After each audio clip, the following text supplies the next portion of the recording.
Era para ser só mais uma manhã tranquila no mar. A previsão era de céu limpo, brisa constante e maré calma. O tipo de dia que faz a gente esquecer da idade e lembrar de quando tudo era mais simples. Eu tinha preparado as iscas ainda na noite anterior, limpei os anzóis, ajeitei o motor do barco e até separei a mesma garrafinha de café que costumava levar quando ele era pequeno. Meu filho sempre gostou dessas pescarias, ou pelo menos fingia gostar. Cresceu vendo meu orgulho, silencioso toda vez que ele fisgava o primeiro peixe do dia, mesmo que fosse um bagre pequeno. Naquela manhã, eu quis acreditar que ainda existia algo disso. Ele apareceu no cais com um sorriso no rosto e um boné novo, desses modernos, de marca cara. Nem parecia o mesmo garoto que usava camiseta rasgada e corria na praia. Agora era um homem feito, com celular no bolso e respostas curtas na ponta da língua. Mas tudo bem, pensei. Ele tem seus problemas. Eu também tive os meus. Era nossa chance de se reconectar. Deixar para trás os últimos meses difíceis. Discussões sobre herança. As visitas cada vez mais raras. Os silêncios longos ao telefone. E aí, pai? Pronto para pegar uns monstros? Ele disse, subindo. No barco. A frase soou leve, como nos velhos tempos, mas havia algo estranho no tom. Um exagero no entusiasmo. Um sorriso que não alcançava os olhos. Navegamos por quase 1 hora, até chegar no ponto que eu gostava, longe da costa, onde a água era mais limpa e os peixes mais desafiadores. Ele ficou o tempo todo olhando o celular, digitando coisas, mandando áudios que encerrava com risadas. Quando desligava, fazia questão de dizer que era só trabalho, mas nunca olhava nos meus olhos. Eu tentei puxar conversa, como fazia quando ele era adolescente, e ficava de cara fechada porque não podia ir em alguma festa. Falei da correnteza, da mudança da maré, de como o barco estava respondendo bem depois da troca das velas. Ele assentia, mas não ouvia. Foi quando ele se levantou de repente, com o corpo firme e um ar impaciente. Eu estava sentado, preparando a linha, quando senti a sombra dele sobre mim. Quando olhei para cima, ele disse uma frase que até hoje ecoa como metal frio dentro da minha cabeça. Mande lembranças para os tubarões. Não tive tempo de perguntar, de rir achando que fosse uma piada. Apenas senti o empurrão. Um movimento rápido, direto, sem hesitação. Meu corpo bateu na borda de madeira e foi lançado para fora, mergulhado num silêncio que só o mar conhece. Quando emergi, tossindo e tentando entender, vi o barco começando a se afastar. Ele não olhou para trás. Não hesitou. Apenas ajustou o motor e seguiu em frente como se fosse mais um dia qualquer. Como se eu não tivesse passado a vida inteira construindo tudo para ele. Fiquei ali, boiando, tentando processar. O sal ardia nos olhos. E o sol começava a castigar a pele. A costa, um risco distante. Nenhum barco por perto. Só o som das ondas e o motor do meu próprio barco se distanciando com o meu filho a bordo. Foi aí que entendi. Aquilo não foi impulso. Foi planejado. E o que ele não sabia, o que ele jamais poderia prever, é que eu ainda tinha muito fôlego. Muito mais do que ele imaginava. E que aquele mar, tão traiçoeiro, já tinha sido meu aliado em batalhas bem mais difíceis. Ali, sozinho na imensidão azul, não senti raiva. Não ainda. O que senti foi outra coisa. Um peso gelado que desceu pelas costas e ficou ali, como âncora no fundo. E junto com ele, uma frase formou-se dentro de mim com calma, como se viesse de um lugar muito antigo. Você não me conhece tão bem quanto pensa, filho. E assim começou a história que ele achou que terminaria ali mesmo. Mas, mal sabia ele, que quando voltasse para casa, eu já estaria lá esperando. A água estava fria demais para aquele horário. Ou talvez fosse o choque. Um corpo de 68 anos não responde como o de 30, mas há uma força que vem quando você percebe que foi traído por alguém que você mesmo segurou nos braços. Mande lembranças para os tubarões. Aquilo não foi só uma frase. Foi uma sentença. Não teve hesitação, não teve humor, não teve pai no meio. Só aquele olhar seco e a voz dura como quem joga fora um peso morto. Enquanto o motor do barco diminuía até virar apenas um ruído distante no horizonte, eu afundei, literalmente. O impacto da queda me fez perder o ar, engoli água, fui puxado, pela força da pancada, como se o oceano quisesse me engolir inteiro logo de uma vez. Mas anos no mar me ensinaram a não entrar em pânico. Nadar não é sobre força, é sobre ritmo. E sobreviver não é sobre raiva, é sobre foco. Quando voltei à tona, tossindo, forcei os olhos para onde o barco havia estado. Nada além da linha do horizonte tremendo de calor. A primeira coisa que fiz foi avaliar meu corpo. Nenhum osso quebrado, nenhuma dor nas costelas, nenhuma cãibra. Só os pulmões queimando e a mente fervendo. Mande lembranças para os tubarões. Era isso que ele pensava de mim agora? Um obstáculo a ser descartado no meio do mar? Era esse o fim que ele achava que eu merecia? A segunda coisa que fiz foi olhar para o céu. Nuvens lentas, sol alto. O tempo estava do meu lado, pelo menos por enquanto. O terceiro passo era óbvio, nadar. Mas para onde? A costa estava a quilômetros. A última vez que olhei o GPS, estávamos a quase 16 quilômetros da terra firme. Eu sabia que, com sorte, boa direção e sem contracorrente, poderia nadar até lá em 6 ou 7 horas. Talvez menos, talvez mais. Só havia um problema. Ali, naquele momento, eu não tinha nenhuma certeza. Enquanto movia os braços num nado lento e constante, tentei não pensar nele. Mas a mente trai. Não importava o quanto eu quisesse focar na respiração, no ritmo, no mar, aquela frase voltava, mais forte que qualquer onda. Mande lembranças para os tubarões. Eu lembrava de quando ele dizia que queria ser mergulhador, quando tinha 7 anos. Quando pegava conchinhas na praia e dizia que iam ser moedas do reino submarino. Quando tinha medo de nadar onde não dava pé e gritava, pai, me segura. E agora era o mesmo menino, agora homem, que me jogava no fundo e dizia aquilo. Que tipo de raiva é essa que cresce tanto dentro de alguém a ponto de querer ver? O próprio pai sumindo na água, no silêncio, no esquecimento? A resposta veio com outra lembrança. A discussão sobre a herança da casa. A conversa sobre transferir a escritura. O pedido insistente para colocar tudo no nome dele, por praticidade. Eu disse que ainda não era hora. Ele disse que eu estava preso ao passado. Eu achei que fosse só orgulho ferido. Mas ali, enquanto lutava contra a exaustão e o sal que me queimava os olhos, tudo fazia sentido. Ele não queria que eu dissesse, não de novo. Ele queria que eu não dissesse mais nada. Segui nadando. A corrente estava gentil, como se me quisesse em terra firme. Talvez fosse só coincidência. Ou talvez o oceano também tenha seu senso de justiça. No meio da tarde, vi a primeira gaivota. Sinal de terra próxima. Meu corpo doía, mas a dor me mantinha alerta. Quando finalmente meus pés sentiram o solo, submerso do raso, e consegui me arrastar até a areia, o céu já começava a mudar de tom. Sentei por um tempo ali mesmo, ouvindo as ondas, com os braços dormentes e o coração batendo lento. Eu não chorei, não gritei, não amaldiçoei.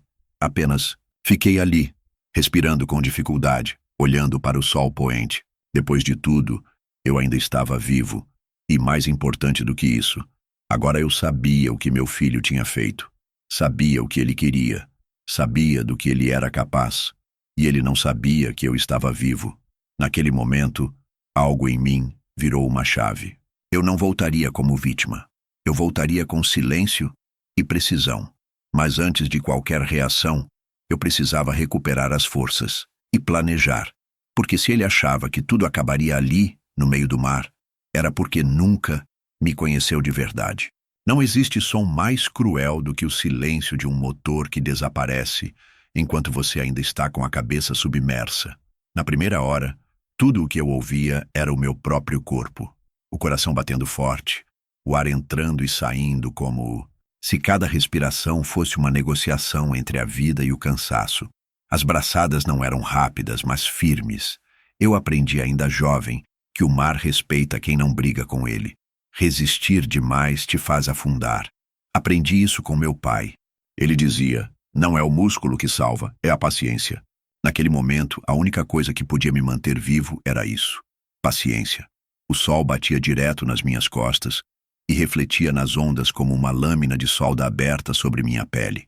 Meu pescoço queimava, os olhos ardiam com o sal, e as mãos começavam a enrugar de um jeito que não parecia natural. Mas eu sabia que enquanto conseguisse ver gaivotas, tinha chance. Elas são como setas apontando para a terra. E foi isso que segui. A fome veio cedo, mas era fácil de controlar. Pior era a sede. A boca seca, a língua como papel grosso. Eu pensava no café que deixei no barco, no copo de vidro na pia da cozinha, numa laranja fresca. Mas tudo isso era só ilusão. O que eu tinha ali era só água demais, água por todos os lados, e nenhuma que me servia. Meu corpo começou a mandar sinais de alerta. A panturrilha direita ameaçou travar. O ombro esquerdo começou a queimar a cada movimento. E a respiração, mesmo controlada, ficou mais curta. Foi ali, quase 3 horas depois, que comecei a duvidar. Não da minha força, mas do tempo. A maré podia virar, uma corrente podia me puxar, um barco podia passar e não me ver. Eu podia errar o rumo, eu podia morrer. E então a frase voltou como um chicote mental. Mande lembranças para os tubarões. Foi isso que me manteve em movimento. Não era só instinto, era indignação. Era a constatação de que ele quis que eu morresse ali, sozinho, como um nada, como um obstáculo, como um empecilho, e que se eu desaparecesse, ele não choraria, ele não procuraria, ele voltaria para casa, mentiria para todos, venderia minha história como convinha. Não, eu não ia permitir isso. Então fiz o que poucos fariam. Parei de lutar contra o mar e comecei a usá-lo. Parei de nadar contra as ondas. Deixei que elas me carregassem, mesmo que lentamente. Reduzi o ritmo. Me deixei boiar por um tempo, braços abertos, o corpo solto e os olhos fechados. O céu era um vermelho alaranjado agora, e isso significava que o tempo estava acabando. Mas o vento estava mudando, e junto com ele, uma corrente quente começou a se formar sob meus pés. Era uma corrente que eu conhecia. Ela vinha do norte e sempre empurrava suavemente para a costa leste. Eu só precisava aguentar. Não sei quanto tempo passou entre esse momento e quando vi o que parecia ser uma linha de coqueiros borrada na distância. Talvez 1 hora, talvez 3. Só sei que vi. E isso bastou. Continuei. Um braço de cada vez. Uma perna de cada vez. O coração reduzido à função primária. Sobreviver. Não importava mais o frio da água, a pele rasgando com o sal, nem o tremor dos músculos. Importava apenas colocar um pé atrás do outro quando tocasse terra. Importava apenas chegar vivo. E eu cheguei, arrastado, mais do que guiado, pelos últimos metros. A areia sob os joelhos, o gosto de sangue na boca, de tanto morder os lábios sem perceber, a boca aberta, ofegante. E a memória dele, o meu filho, sorrindo enquanto se afastava. Deitei de lado, os olhos voltados para o céu. Pela primeira vez, chorei, mas não foi um choro de dor. Foi de constatação, porque ali, naquela areia sozinho, eu soube com certeza. Aquilo não foi um momento de fúria, não foi impulso, foi uma tentativa de assassinato. Um plano, e eu sobrevivi ao plano. Agora era a hora de pensar no próximo passo. Não seria polícia, não seria escândalo. Seria algo à altura da traição, silencioso, estratégico, irreversível. Eu não voltei caminhando como quem saiu para um passeio e decidiu encerrar mais cedo. Voltei arrastado por memórias, guiado por um tipo de instinto que a maioria das pessoas perde antes de chegar aos 50. Mas eu nunca perdi, porque meu ofício e minha vida inteira foi no mar. E o mar ensina a esperar, ensina a observar, ensina a recuar para sobreviver, ensina a vencer em silêncio. Quando consegui levantar da areia e caminhar até o ponto onde a vegetação começava, a primeira coisa que fiz foi tirar o cinto da calça e improvisar uma amarração para os pés descalços. Não sabia quanto tempo caminharia até achar estrada ou sinal de vida, mas sabia que precisaria conservar energia e proteger o corpo. No caminho, passei por troncos velhos, árvores magras retorcidas e arbustos secos. O tipo de vegetação típica do litoral, que só sobrevive ao calor porque aprendeu a se fechar, igual a mim. Demorei 2 horas para encontrar o que parecia ser um depósito abandonado, uma estrutura de metal, com telhado torto e janelas quebradas. Ali, achei um velho tambor de óleo vazio. Lavei o rosto com a pouca água limpa que escorria de uma calha. Depois sentei no chão de concreto rachado e respirei fundo. Era só um abrigo momentâneo, mas era o suficiente para pensar. E ali, no silêncio estalado pelo som de galhos ao vento, eu fiz o inventário do que eu ainda tinha. Tinha sede, tinha fome, tinha o corpo moído, tinha o olhar do meu filho me empurrando na cabeça. Mas eu ainda tinha algo mais importante que tudo isso: lucidez. Foi ela que me fez sair daquele galpão e andar mais alguns quilômetros até encontrar a estrada de areia. Foi ela que me fez parar um caminhão que passou devagar, acenar, dizer apenas que meu barco afundou. O motorista, um senhor calado e de barba branca, não perguntou muito. Me levou até o vilarejo mais próximo e apontou um pequeno posto de saúde improvisado. Lá dentro, uma senhora me atendeu. Fez curativos nas escoriações, me deu água com açúcar e disse que eu devia avisar a família. Eu agradeci, menti, dizendo que já estavam avisados, e saí com os sapatos emprestados que ela me deu. Consegui um celular emprestado num mercadinho e liguei para o único número que nunca me decepcionou: Miguel, meu velho amigo de infância, companheiro de pescarias antigas e alguém que devia a vida a mim desde uma noite de tempestade em 1986, quando eu o salvei de se afogar. Ele veio me buscar em 2 horas. Quando me viu naquele estado, não fez perguntas, só estendeu a mão. No caminho de volta, eu contei parte da história. Não toda, só o suficiente. Ele dirigia devagar, os olhos sempre à frente, mas dava para sentir que o sangue dele fervia mais do que o motor do carro. Você quer ir à polícia? Ele perguntou. Não, eu respondi, porque meu objetivo nunca foi justiça no papel. Foi justiça no coração. Na casa dele tomei banho. Raspei a barba. Dormi 12 horas seguidas pela primeira vez em dias. Quando acordei, olhei para a minha mala, que ele havia guardado para mim anos atrás por segurança, quando falei sobre mudanças no testamento. Abri a mala, retirei o envelope vermelho com os documentos da casa, as escrituras do sítio, o extrato do fundo de investimento e o testamento revisto. Tudo no meu nome, tudo sob controle. Meu filho achava que sabia tudo, achava que herdaria, que tirando o velho do caminho, resolveria a equação. Mas o que ele não sabia é que eu já havia deixado tudo pronto muito antes da emboscada. Eu só precisava voltar à cidade, chegar à casa antes dele e esperar. Chegar em casa antes dele era mais do que estratégia. Era simbolismo. Era reaparecer como uma sombra que ele achava que tinha dissipado. Quando Miguel estacionou 2 quadras antes da minha rua, eu pedi que ele não me acompanhasse. É melhor assim, falei. E ele entendeu. Apenas assentiu e disse: se precisar, sabe onde me achar. E eu sabia. Segui a pé, com passos firmes, mas controlados. A rua parecia igual, mas tudo estava diferente. O jardim da frente estava mais seco do que o habitual. O portão entreaberto. Nenhum sinal de movimentação dentro da casa. Era início da noite, e o céu ainda tinha traços cor-de-rosa desbotados no horizonte. Entrei com a chave reserva escondida na caixa do hidrômetro, onde sempre ficou, mas que ele provavelmente achava que eu tinha esquecido. Por dentro, a casa estava fria. Literalmente. O ar-condicionado ligado na sala. Absurdo, já que era inverno. Andei devagar pelos cômodos, observando. Nenhuma bagunça, nenhum sinal de pressa. O controle da televisão ainda sobre o braço do sofá, o copo d'água pela metade sobre a mesa lateral, uma toalha jogada na cadeira da varanda. Tudo me dizia uma coisa: ele foi direto para casa depois do que fez. Chegou, se lavou, bebeu algo e foi dormir tranquilo, acreditando que o mar tinha feito o serviço por ele. Abri minha antiga gaveta no quarto e encontrei as cartas que ele me escreveu aos 14 anos. Pai, me desculpa por ter quebrado seu rádio. Pai, você é meu herói. Li uma, depois outra. Senti um nó na garganta que passou rápido. Agora, aquelas palavras eram fósseis. Vestígios de algo que existiu um dia, mas que não sobreviveria ao tempo. Não levei nada comigo, apenas espalhei algumas coisas que provassem minha presença.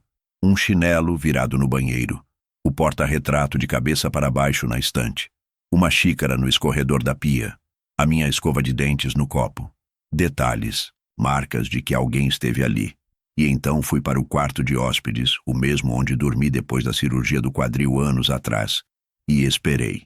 Lá fora, ouvi o som do portão abrindo às 23h14. O motor do carro foi desligado e a porta bateu com força. Pela janela entreaberta, escutei os passos, o tilintar das chaves e o som do trinco sendo girado. Um silêncio. Um segundo silêncio. O tempo parou. E então, a primeira reação. O baque da mochila caindo no chão. Depois, passos apressados. Gavetas sendo abertas, portas de armário batendo. E por fim, o sussurro dele para si mesmo. Não pode ser. Eu não saí do quarto. Ainda não. Deixei ele vagar pela casa como um fantasma sendo caçado pela própria culpa. Deixei que ele visse a toalha, o copo, a escova, a moldura virada, tudo o que dizia. Ele está aqui. E então, quando os passos se aproximaram da porta do quarto, abri antes que ele tocasse na maçaneta. E ali estava ele, pálido, olhos arregalados, o queixo trêmulo. Ficamos um segundo longuíssimo nos encarando, e antes que ele dissesse qualquer palavra, apenas murmurei: eu também tenho algo para você. Eu vi nos olhos dele, a mente tentando entender o impossível. Não era só medo, era incredulidade. Era como se estivesse vendo um fantasma, mas um fantasma que falava baixo, firme, de olhos secos. Ele deu um passo para trás, quase tropeçando na quina da parede. A boca se abriu como se fosse começar uma frase qualquer, talvez uma desculpa ensaiada, talvez um ataque, mas tudo o que saiu foi uma risada nervosa. Uma daquelas que a gente solta quando o cérebro não encontra outra resposta. Pai, o senhor está aqui? Eu permaneci em silêncio. Mantive o corpo reto, imóvel, como um farol antigo diante de uma tempestade. Só os olhos falavam, e o que diziam não era bonito. Ele encostou-se na parede e passou as mãos nos cabelos como se quisesse arrancar o peso da própria cabeça. Eu achei que... Ele começou. Depois, calou. Como o senhor voltou? Continuei em silêncio. Aí, ele riu. Uma risada mais frouxa, quase desafiadora, como quem tenta transformar um crime em piada. Pô, pai, eu achei que o barco tinha afundado, que o senhor tinha escorregado. Ele queria me fazer duvidar do que vi. Ele queria que eu acreditasse que tinha sido acidente. Mas ele esqueceu que a frase ecoava ainda dentro do meu crânio como tatuagem. Mande lembranças para os tubarões. Dei um passo à frente, ele recuou. Só então percebeu que eu estava firme, que eu não estava ali para pedir explicação, nem para buscar reconciliação. Estava ali como prova viva do fracasso dele. Pai, espera. Foi um erro. Eu estava com raiva. Nada. Eu não pensei direito. Eu só... Nada. O silêncio entre nós era o tribunal mais cruel do mundo. Não tinha júri nem advogado. Apenas os fatos. E os fatos estavam gravados nas marcas do meu corpo, na pele queimada do sol, nos cortes no braço, na ausência das minhas palavras. Ele andou até a sala, tentando recuperar o controle. Pegou o celular, como se a tela fria fosse salvar sua dignidade. A gente pode conversar. Posso chamar alguém. Um médico, um advogado, um pastor. Eu apenas puxei a cadeira da mesa e me sentei. Sem desviar os olhos, ele riu de novo. Mas agora era um riso de pânico. Aquele som meio engasgado de quem está perdendo o domínio. Isso é uma pegadinha, né? Uma lição. O senhor quer me assustar? Beleza, já aprendi. Já passou, né? Então começou a andar de um lado para o outro. O corpo inquieto, como bicho enjaulado. Estava esperando que eu explodisse, que gritasse, que acusasse. Mas eu não dei isso para ele. Eu só ofereci o peso do meu olhar. Quer saber? Ele disse parando na porta. Se o senhor voltou, então ótimo. Vamos fazer as pazes. Vamos esquecer isso. Todo mundo erra. Família é isso, né? Ele sorriu. Um sorriso largo demais, forçado demais. Um sorriso que ele treinou no espelho. Mas aquilo não era remorso. Era medo de perder. Medo do que eu podia fazer agora que estava vivo, inteiro, consciente e calado. Foi então que ele disse o que realmente pensava. Pai, o senhor sabe que metade dessa casa ainda é sua, mas a outra metade é minha. E se o senhor quiser? Recomeçar, tudo bem. Mas nada de escândalo, tá? Nada de história para vizinho nem para polícia. A gente resolve entre a gente. Eu me levantei, andei até a estante, peguei uma pasta preta, entreguei para ele. Ele abriu, ainda confuso. Dentro, cópias do testamento, da escritura da casa, da movimentação bancária dos últimos 6 meses e uma carta. A carta que ele mesmo assinou meses antes, quando concordou que eu transferisse tudo provisoriamente para o meu nome por causa de um processo judicial que ele precisava enfrentar. A carta que ele esqueceu. A carta que agora legalmente invalidava qualquer direito dele ali dentro. Ele leu, e quando terminou, a mão tremia. Isso é golpe. O senhor armou isso. A primeira e única coisa que falei naquela noite foi com a voz baixa, reta, sem raiva. Você fez isso sozinho. Ele ficou ali, parado, sem saber para onde correr, e eu, pela primeira vez em muito tempo, subi as escadas da minha própria casa como um homem inteiro. Na manhã seguinte, ele desceu para o café com o rosto murcho, como quem não dormiu ou teve pesadelos. Eu já estava sentado à mesa, com um pão na mão e um bule de café recém-passado ao lado. Não havia 2 copos, nem oferta de conversa.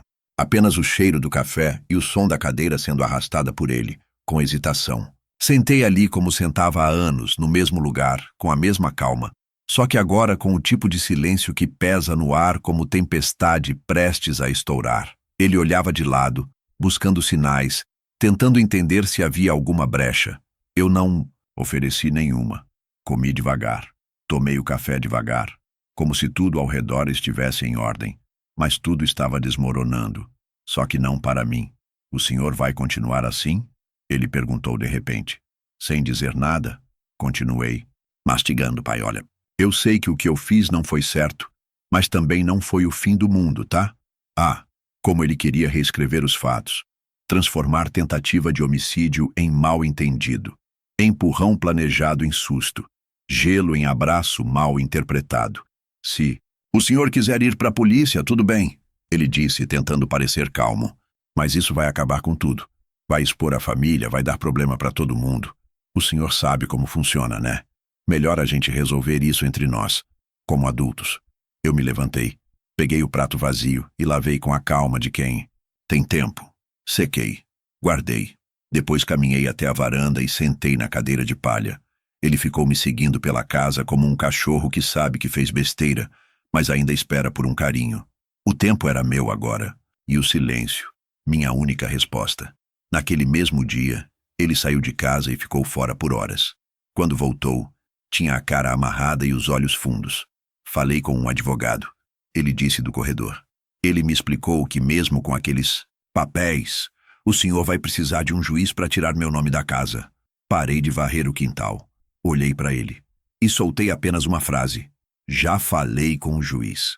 Ele congelou, ficou pálido e virou as costas. Era isso. A guerra dele era barulho, discurso, pressão. A minha era outra. Era feita de tempo, silêncio e ações invisíveis. Durante a semana, ele passou a me evitar dentro da casa. Comia no quarto, descia só quando eu não estava. Um dia, tentou até esconder correspondência. Uma intimação judicial que chegou com meu nome em destaque. Eu vi. Não falei. Apenas entrei em contato com meu advogado e pedi que prosseguisse. Já estava tudo protocolado. A transferência definitiva de todos os bens para uma entidade sob meu controle, com cláusulas que o excluíam de qualquer partilha futura. Que ele não sabia era que, enquanto ele tentava me matar no mar, eu já havia morrido emocionalmente para ele há anos. O empurrão só oficializou o que o silêncio vinha dizendo. Ele não era mais meu filho. E ainda assim, eu não desejei vingança. O que eu queria era algo mais raro, mais dolorido para quem é narcisista. Ser ignorado. Transformá-lo em ninguém. Nos dias seguintes, comecei a organizar a casa. Arrumei documentos, embalei fotos antigas, retirei objetos sentimentais e coloquei tudo numa caixa. Guardei no maleiro, comprei etiquetas novas, mudei as senhas dos cartões, bloqueei o acesso à conta conjunta. Fiz tudo com passos firmes e frios. Ele percebeu. Tentou se aproximar. Pai, vamos conversar. De verdade agora. Nada. No domingo, trouxe flores. Compradas com meu dinheiro, provavelmente. Colocou na mesa da cozinha. Disse que sentia muito. Só que o silêncio tem um poder que palavras nunca terão. E meu silêncio dizia: Você morreu em mim no momento em que me jogou ao mar. Agora, você vai experimentar o mesmo abismo, mas o seu será dentro da sua própria casa. O silêncio dele começou a rachar na terceira semana. Era visível. O olhar inquieto, os dedos sempre batendo na lateral do celular, as mensagens escritas e apagadas sem coragem de serem enviadas. Ele estava encurralado, não por mim, mas pela própria consciência, pelo peso da espera, pela dúvida constante se o castigo viria no próximo segundo ou se já estava sendo executado sem que ele percebesse. E estava. Só que não como ele esperava, porque o que eu descobri nesse tempo não foi apenas que ele tentou se livrar de mim. Eu descobri por quê. Foi numa manhã de quarta-feira. Eu tinha saído para caminhar, e ao voltar encontrei o computador dele destrancado na mesa da sala, aberto num e-mail. Poderia ter fechado, poderia ter fingido não ver. Mas depois de tudo, era tarde para a ingenuidade. Me aproximei e li. O assunto era claro. Confirmação do adiantamento. Contrato de venda. Era uma conversa com um homem, chamado Geraldo, corretor. E ali estava, com data e hora, a prova de que meu filho havia firmado um acordo preliminar para a venda da casa. Nossa casa. A casa onde ele cresceu, onde enterrei minha esposa, onde cada parede tinha uma história. Ele já havia recebido um adiantamento gordo, mais do que suficiente para justificar a pressa em me apagar do caminho. O acordo estava assinado por ele, e no rodapé do e-mail, uma cláusula de silêncio. O atual morador promete a desocupação definitiva do imóvel até o dia 10. Era dia 6, 4 dias. Foi nesse momento que entendi tudo. Ele não só planejou minha queda no mar, ele também já havia se programado para me enterrar juridicamente. A ideia era simples. Com meu desaparecimento, o imóvel entraria em disputa sucessória e com um testamento antigo, sim, aquele, que ele insistiu para eu não atualizar anos atrás. Ele ficaria com a maior parte, e uma vez no controle, venderia tudo. E sumiria, ou pelo menos era isso que pensava. Fechei o computador, não com raiva, com método. Subi ao quarto, tirei do cofre a pasta onde guardava os registros dos últimos meses, inclusive gravações das nossas conversas após meu retorno, imagens da minha entrada na casa, laudos médicos do meu corpo ferido e até registros das movimentações dele no banco usando meu nome, de uma conta conjunta esquecida que ele tentou acessar no dia seguinte ao acidente. Voltei ao escritório, liguei a impressora e preparei um envelope com tudo.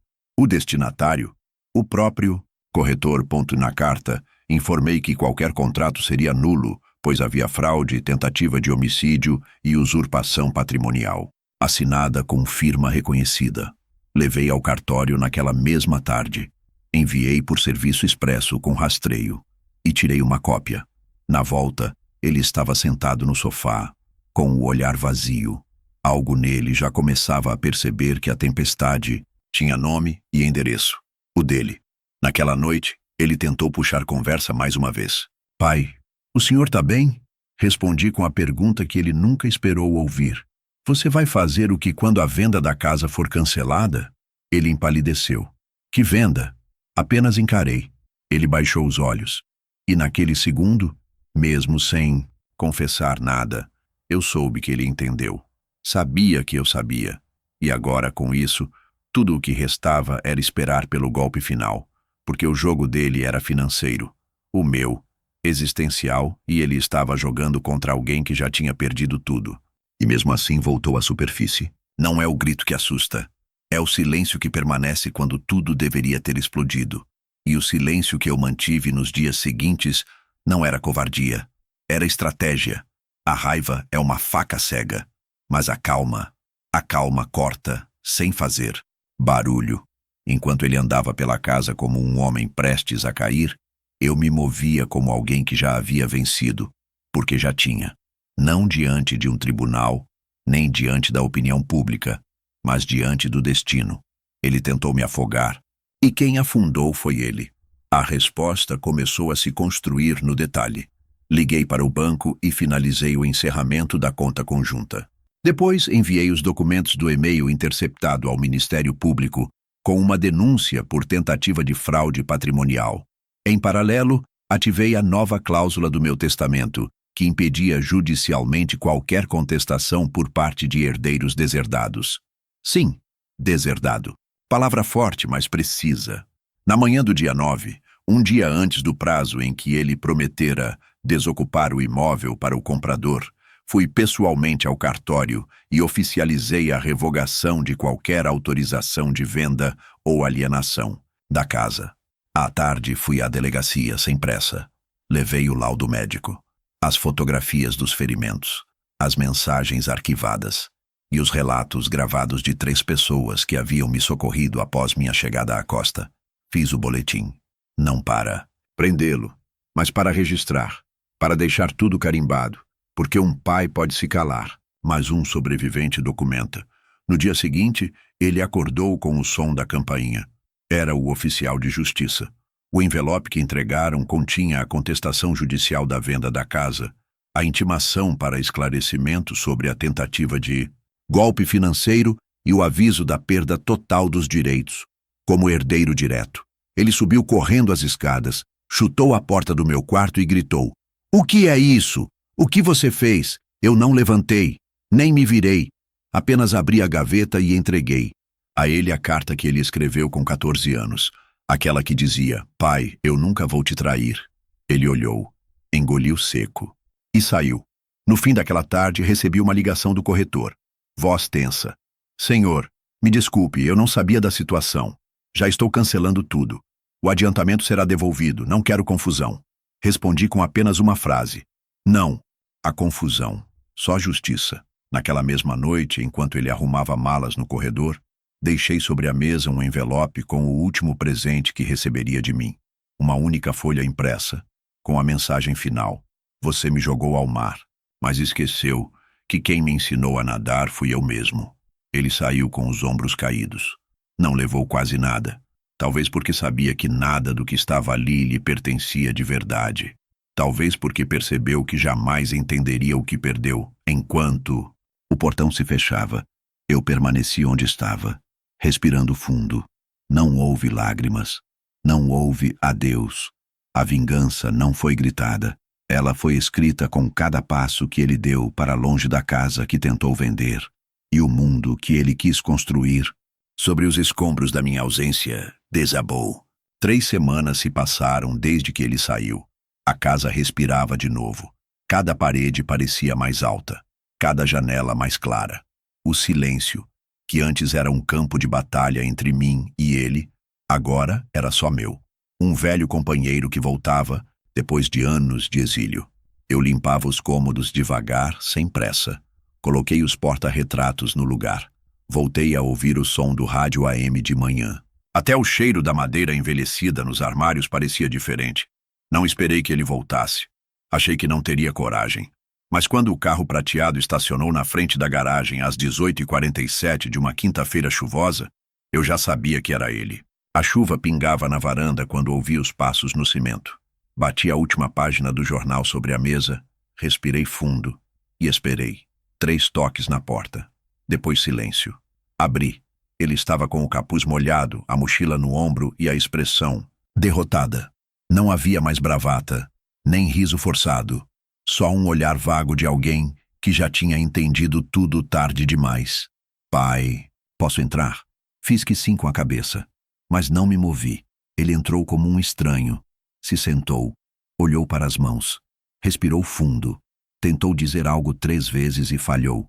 Eu vim pedir desculpa. Ele conseguiu finalmente. Esperei. Eu me perdi.